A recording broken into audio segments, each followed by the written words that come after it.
ಟಿವಿ24 ಕನ್ನಡ ನ್ಯೂಸ್ಗೆ ಸ್ವಾಗತ. ಅಂಗಡಿಗಳಿಗೆ ಕನ್ನಡ ನಾಮಫಲಕ ಅಳವಡಿಸಲು ರಕ್ಷಣಾ ವೇದಿಕೆ ವತಿಯಿಂದ ಮನವಿ. ಬೆಳಗಾವಿ ಜಿಲ್ಲೆ ಗೋಕಾಕ ಪಟ್ಟಣದಲ್ಲಿ ಕನ್ನಡ ನಾಮಫಲಕ, ಕನ್ನಡಕ್ಕಾಗಿ ಕರುನಾಡು ರಕ್ಷಣಾ ವೇದಿಕೆ ವತಿಯಿಂದ ಇಂಗ್ಲಿಷ್ ಫಲಕ ತೆಗೆಯಲು ಜನವರಿ 5ರವರೆಗೆ ಗಡುವು ನೀಡಿದ್ದಾರೆ. ಗೋಕಾಕ ನಗರ ಒಳಗೊಂಡಂತೆ ತಾಲೂಕುದಲ್ಲಿ ಇರುವಂತಹ ಅಂಗಡಿ ಮುಂಗಟ್ಟುಗಳ ನಾಮಫಲಕದಲ್ಲಿ ಕನ್ನಡ ಭಾಷೆಗೆ ಮೊದಲ ಆದ್ಯತೆ ನೀಡಬೇಕು ಅಂತ ಕರುನಾಡು ರಕ್ಷಣಾ ವೇದಿಕೆ ವತಿಯಿಂದ ಅಂಗಡಿಕಾರರಿಗೆ ಮನವಿ ಮಾಡಿದ್ರು.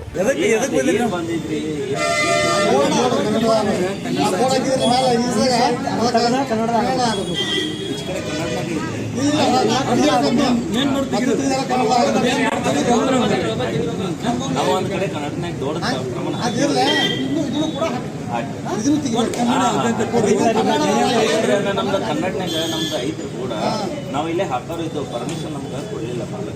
ನಮ್ದು ಇಲ್ಲಿ ರೆಂಟೆಡ್ ರೀ, ನಮ್ದು ಪರ್ಮಿಷನ್ ಈಚ ಕಡೆ ದೊಡ್ಡದು ಒಂದು ಐತ್ರಿ, ನಾವು ಹಾಕ್ತೇವೆ ಬೋರ್ಡ್ ಐತ್ರಿ. ಜನವರಿ 5ಕ್ಕೆ ಇದನ್ನೆಲ್ಲ ತೆಗಿಬೇಕ್ರಿ. ತೆಗೆದು ತೀಸಿ ನೀವೆಲ್ಲ ಕನ್ನಡ ಬಳಕೆ ಮಾಡ್ರಿ.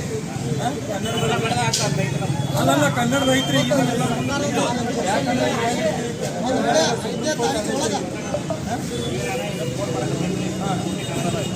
ಕನ್ನಡದಾಗ ಮಾಡ್ತೀರಿ, ನಿಮಗೆಲ್ಲ ಅಭ್ಯಂತರ ಇಲ್ಲ. ನೀವೆಲ್ಲ ಮನೆ ತೆಗಿಬೇಕ್ರಿ. ನೋಡಿ ನಮ್ಮ ಕನ್ನಡ ಪಕ್ಕ ಆ ಥರ ಕಾಂಪಿಟೇಷನ್ ನೀವೆಲ್ಲ ದೋಸ್ತ ಸೈಡ್ ಸಿ ಅಂತ ಈ ಥರ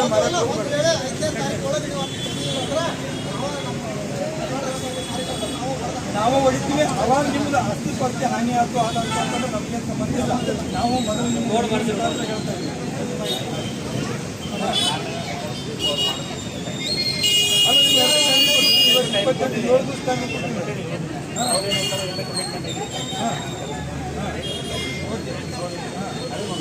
ಈಗ ಹೆಂಗೆ ಅಂತ ಅವಾಗಿನ ಮಟ್ಟ ಏನು ಮಾಡ್ರಿ, ಇದನ್ನೆಲ್ಲ ತೆಗೆದ್ಬಿಡ್ರಿ. ಹಚ್ಚಿದೆ ಕನ್ನಡ ಅಂತ ಐತಿ. ಸದಾನಂದ ಶಿವಕುಮಾರ್ ಕನ್ನಡ ಅಂತ ಅಷ್ಟು ಮಟ್ಟ ಇದನ್ನು ತೆಗಿಸ್ಬಿಡ್ರಿ. ನೀವು ಮಾಡಿಸ್ಕೊಳಕ್ಕೆ ಆಗುತ್ತೆ. ಅಲ್ಲ ನಿಮ್ಮ ಜವಾಬ್ದಾರಿ ತಗೋರಿ.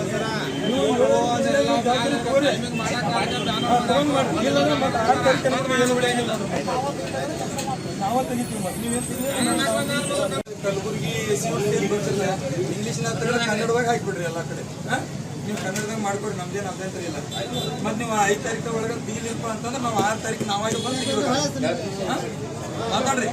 ಬಟ್ ಇವತ್ತಿಂದ ಮಾತಾಡಿ 7 ನಿಮಿಷನಾಗ 7 ದಿವಸ ಕಡು ಕೊಟ್ಟಿದ್ದೀವಿ. ಅಷ್ಟಾಗಿ ನೀವೆಲ್ಲ ಕ್ಲಿಯರ್ ಮಾಡೋದು. ಎಲ್ಲ ಚೌಕ್ ಕನ್ನಡ ಇರ್ಬೇಕು. ಗೋಕಾಕದಾಗ ಎಲ್ಲಿ ನೋಡ್ತೀವಿ ಅಲ್ಲಿ ಕನ್ನಡ ಕಾಣಬೇಕು. ಇಲ್ಲ ಅಂತಂದ್ರೆ ನಾವು ಒತ್ತಂಗಿರಾಗಿ ನಾವು ಬಂದು ತೆಗಿತೀವಿ. ನಿಮ್ಮ ಆಸ್ತಿ ಪಾಸ್ತಿ ಹಾನಿ ಆದ್ರೆ ನಾವು ಜವಾಬ್ದಾರಿ ಇಲ್ಲ. ಓಕೆ. ತಾಜಾ ಸುದ್ದಿಗಾಗಿ ಟಿವಿ24 ನ್ಯೂಸ್ಗೆ ಸಬ್ಸ್ಕ್ರೈಬ್ ಮಾಡಿ ಮತ್ತು ಬೆಲ್ ಐಕಾನ್ ಒತ್ತಿ ತಪ್ಪದೇ ಲಿಂಕ್ ಶೇರ್ ಮಾಡಿ.